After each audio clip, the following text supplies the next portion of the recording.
This week we visit the Petronas Towers in Kuala Lumpur. Wander through the heart of ancient Rome.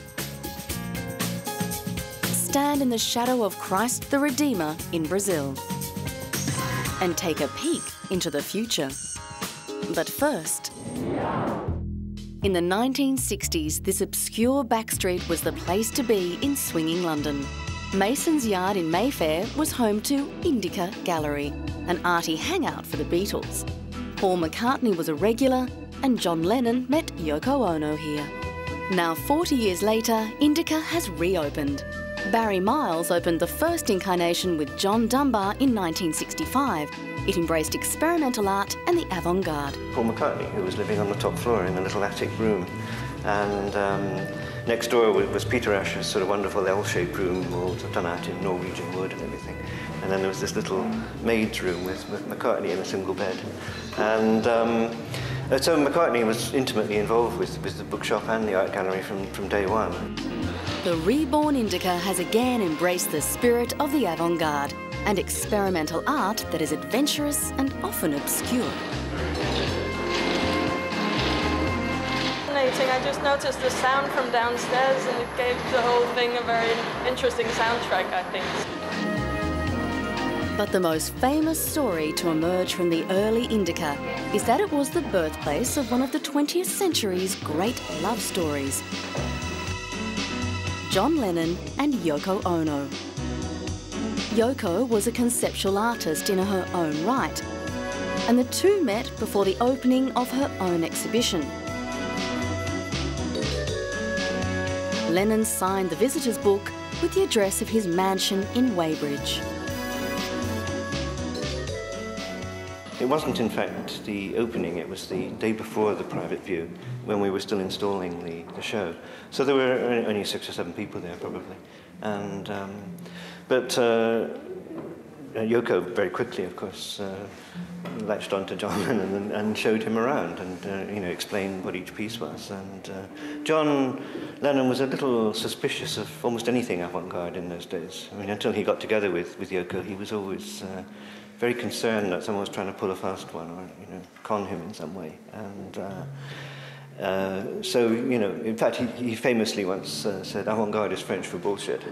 So that was sort of his attitude. But, I mean, he liked the whimsical side of Yoko's work and the obvious sort of Zen koan connections and stuff. I mean, it was had she not been Oriental, I think he might have been more suspicious, but he could see the cultural background of the work. So he really seemed to enjoy it, and I only really remember it because, we were just putting up the show, and so for John to show up was a bit of an interruption, really. And Yoko was very keen on him, and they were having a very good conversation together. So when John was about to leave, she, in fact, tried to get into the car with him to drive off. But I think Lennon had been up all night the night before or something, and he was too tired. For Beatles fans, that night has been etched into history. Some familiar sights came out of it. This was Apple, a Yoko creation. Co-founder John Dunbar says the original Indica was in the right place at the right time. It was utterly different, yes. There was nothing like it. They were all rather intimidating, kind of Mayfair type suits, kind of not very inviting, and selling basically rather well-known artists of the 50s. Now there are many galleries dealing with this kind of many artists making art which is not paintings on walls, as it were. And at that time there was very little else.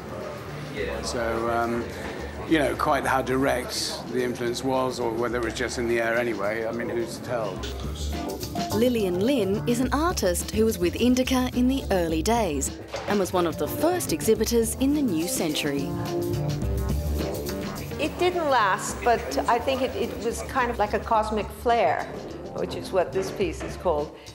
Flares are bright and dynamic. They put out a lot of energy, but they don't last.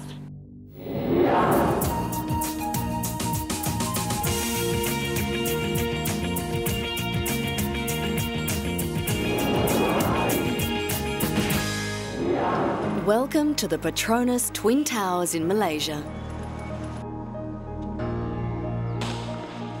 It's a national icon which people just can't leave alone. Some want to race up it. Others see it as a leisurely stroll. It's 1,483 feet or 452 metres from the footpath to the top of the spire. For a while, the Petronas Towers were the tallest buildings in the world. The building attracts other activities. Jumping off the top is popular with some. The jumping is actually an organised event. Each new year, there's an international base jumping championship. BASE stands for Building, Antenna, Span and Earth. 54 skydivers jumped from the 73rd floor, about 300 metres from the ground. Each participant executes the jump by leaping into a free fall for several seconds to clear the building, before deploying their manoeuvrable parachutes towards a target. The jumpers, from Europe, North America and some Malaysians, signed forms indemnifying the owners of the building in case of accidents. In most other countries, a waiver cannot protect owners from legal action, so divers leap at night and flee when they land. You have to have a great amount of skill. You also have to have a great amount of courage, and I think you have to have a free spirit, that you are prepared to do something as extreme as this. Wherever you are in Kuala Lumpur, you cannot escape a view of the Petronas. The company which gave the towers their name, Malaysian National Petroleum, totally occupies Tower 1. Constructed between 1992 and 1998, the 88-storey Twin Towers are the pride of the fast-developing Malaysia, a symbol of its economic development. The base jumpers get a rare view of the city, and despite the risks, jumpers such as New Zealander Jason Fitzherbert, who has completed over 700 jumps, are grateful for the chance. We're allowed to jump them in Malaysia. Most countries we're not allowed to jump the buildings. Well, our runners are within sight of the towers now, while Spider-Man has made his way up the building with just his arms and legs. He's also attracted some attention, some of it unwanted. Elaine Roberts first tried this stunt in 1997. Will he make it to the top this time? Many film and television viewers would be familiar with the Petronas Towers. It's been the location for films such as Sean Connery's Entrapment and The Amazing Race. It's beautiful. It's really beautiful because you get to fly for 4 or 5 seconds. It's really amazing. Back home, we don't have things this tall or this beautiful, so it's pretty neat to be here. But it's now firmly entrenched on the extreme sports map. I think I'm proud to say that we have actually put Malaysia on the world map for extreme sports through this championship.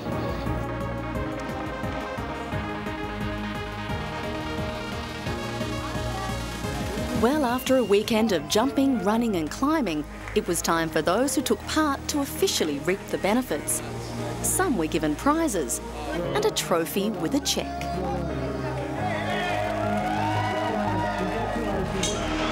Others reached the finish line.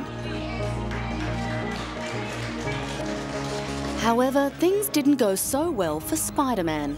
Just as he was back in 1997, Elaine Roberts was grabbed by the long arm of the law on the 60th floor. He wasn't without his supporters, though. It is illegal, like I said, but it is his individual passion. This won't be the last we hear of Spider-Man Elaine Roberts in this series of landmarks.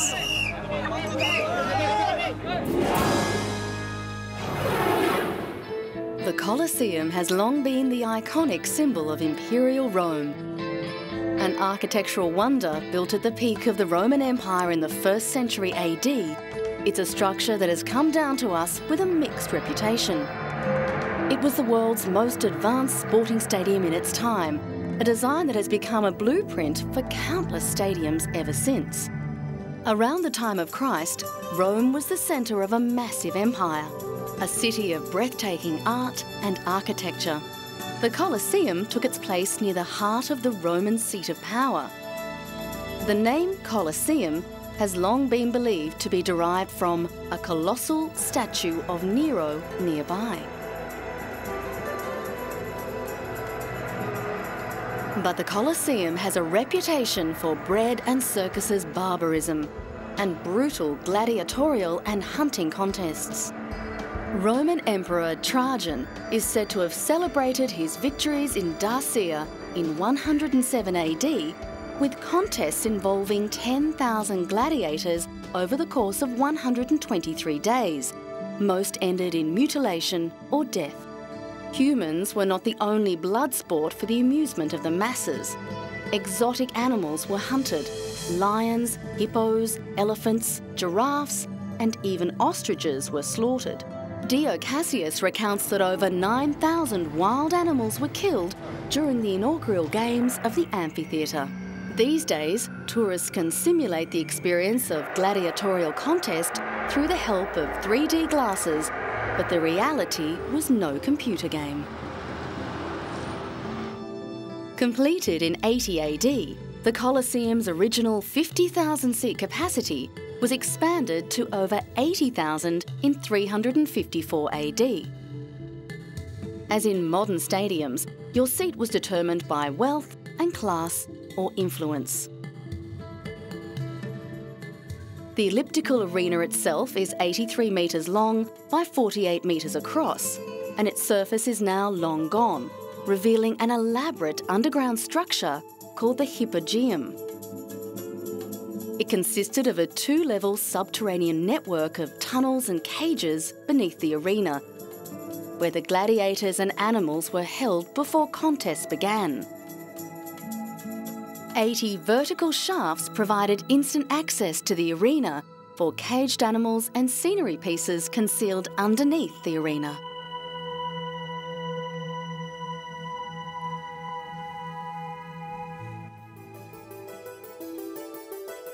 It is still yielding up secrets. Within sight of its familiar terraces, a human skeleton dating back to the 10th century BC was recently uncovered. The bones were found at an excavation under Caesar's Forum, part of the sprawling complex of the Imperial Forums in the centre of Rome. Archaeologists used their bare hands, small metal picks, and soft brushes to painstakingly remove layers of dirt from around the 1.6 metre skeleton.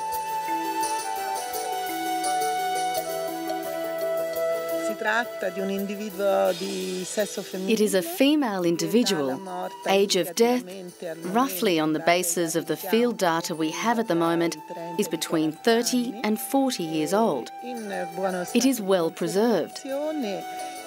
At the moment, the morphological examination of the remains doesn't show that she had any particular diseases. The consumption of the teeth is quite evident. We don't see any relevant teeth problems. The Colosseum remained in use for nearly 500 years, but time, earthquakes and stone robbers have done to the Colosseum what many a conqueror couldn't, brought it to the brink of ruin. Restoration and clean-up efforts are regular and comprehensive. But the Colosseum's position in the heart of a thriving metropolis ensures tourism and pollution will take its toll on this icon of ancient Rome.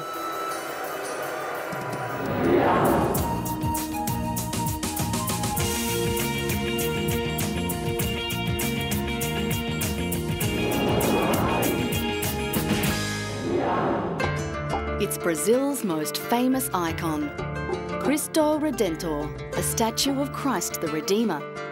For over 80 years, it has towered over Rio de Janeiro, the nation's capital.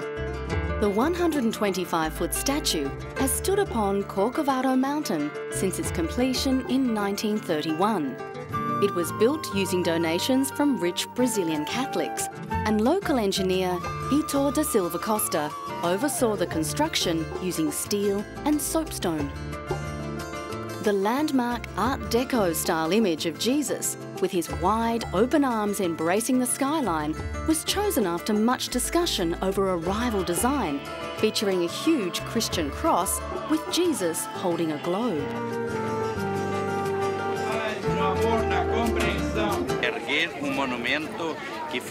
This monument was raised as an expression of the love and faith that we have for Christ, because he has given us so many beautiful things.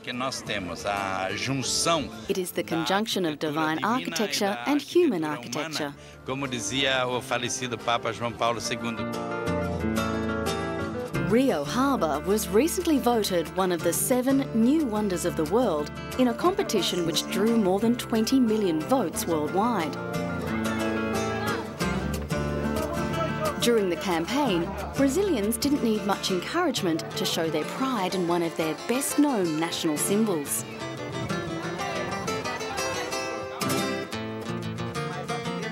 It's a monument that stands for openness and for welcoming.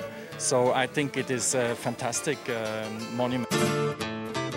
But reaching the top of the 700-metre-tall Corcovado mountain has traditionally been a trial for even the fittest devotee. The 222-step climb was once called the Penance, but all that changed recently with the installation of 3 escalators and elevators.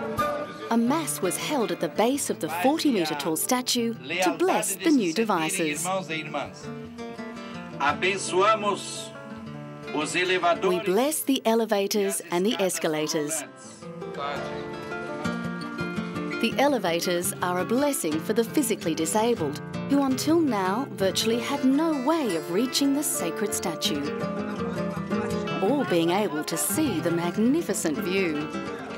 I believe that there are people like him who were born in Rio and who had a dream of coming to the Christ statue for a long time. He hasn't been able to walk for about a year and a half, but he has a perfect mind and he was waiting for this inauguration. But not only the devout will benefit from the changes. Rio's tourism office believes the elevators and escalators could raise the number of tourists coming to the monument by 20%. That will take visitors' figures to over 800,000 people per annum. So far, their predictions seem accurate. Well, it makes it easy. It's quicker, it's fast, it's convenient. In 2006, the statue's 75th birthday celebrations included cellist Antoni Landowski, great-grandson of the statue's original designer, sculptor Paul Landowski. It's a beautiful statue, and for me it's very beautiful honor to play and to represent my grandfather here for this birthday. It's a very big ceremony. It is hoped the recent improvements will encourage native Brazilians to visit one of their own national icons. So far, only 4% of visitors are locals. Those who do make the effort agree it's something special. It is really good. Everything is very peaceful here. There are a lot of festivities. When everyone gets together here, it is great.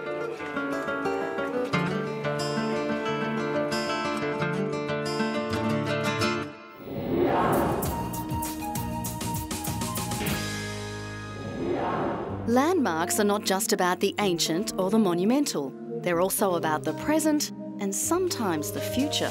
This is the House of the Future, or at least one version of it, on display at the Belgium Living Tomorrow convention. 80% of the technology in this house is already on the market. The rest is not far away. As you'd expect, energy-saving devices take a high priority. It is a fact that buildings are consuming a lot of energy. More than 40% of total energy is used by buildings for climatization, for heating, for the lights. And that's why we have to build environment-friendly houses. Also, not only this house, but every house is going to be built. And for example, we have integrated here photovoltaic cells on the lamellas to generate also electricity to use inside. The house uses fuel cell technology, which combines oxygen from the air and hydrogen from gas bottles. The electrochemical reaction produces electricity and heat, and the only waste produced is pure water. Designed by Zaha Hadid, an Iraqi-born British citizen who won the Pritzker Architecture Prize in 2004, the kitchen presents a main unit named the Z Island. Imagine. Here, a touch control panel allows you to switch on a multimedia screen. change the lighting, release some pleasant aromas from 3 taps located next to the cooking surface, or adapt the heat. When scanning a shopping bag on an electronic screen integrated in the kitchen wall, a TV cook appears on screen to help you step by step through the recipe. Meanwhile, you can easily check consumption of water, rainwater, gas or electricity inside the house. This gives an example what you consume in the house, from water, rainwater, gas consumption and electricity consumption. So you can see here when you push the button here, so it will measure how many water you have consumed, and if it becomes red, you have consumed too much. So it's a kind of indication. So there will be a tap who is open in the house, so you have to check it. Another eye-catching innovation can be found in the children's bedroom with a prototype of the wellness cocoon. The cocoon responds to fears that energy will become expensive and scarce and offers an environment where temperature can be kept under control. The constant supply of oxygen creates a healthy space. For Liam Gray, a 6-year-old visitor, the main attraction, however, is the cocoon's multimedia screen, though he fears his dad will not be able to afford the whole thing. Meanwhile, Liam's mother, Aileen O'Kane, enjoys the parents' bedroom. While she can see the benefit of the latest technologies, O'Kane says the house of the future cannot give her what she most craves: time. I'm afraid I won't have time to actually use all of the innovations, that's the only thing, because we won't have any more time in the future than we have now. But that would save time. To be able to watch the news or check the internet before you actually open the computer would save time. That would be great. The Living Tomorrow concept is a meeting place for innovative companies, and other projects will be on display in Amsterdam and San Jose in the United States. Besides taking care of every mood and whim, this house has also been designed with security in mind. Security cameras are hidden throughout the rooms. Even if it can prove useful, especially to keep an eye on the children's bedroom, Leen de la Tower, a teacher, isn't so keen on the idea.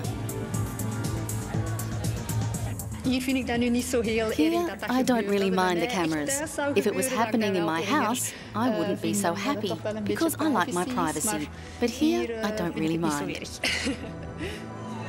But just because it's all high-tech doesn't mean that old-fashioned pleasures, such as the warm glow of the fireplace, need to disappear.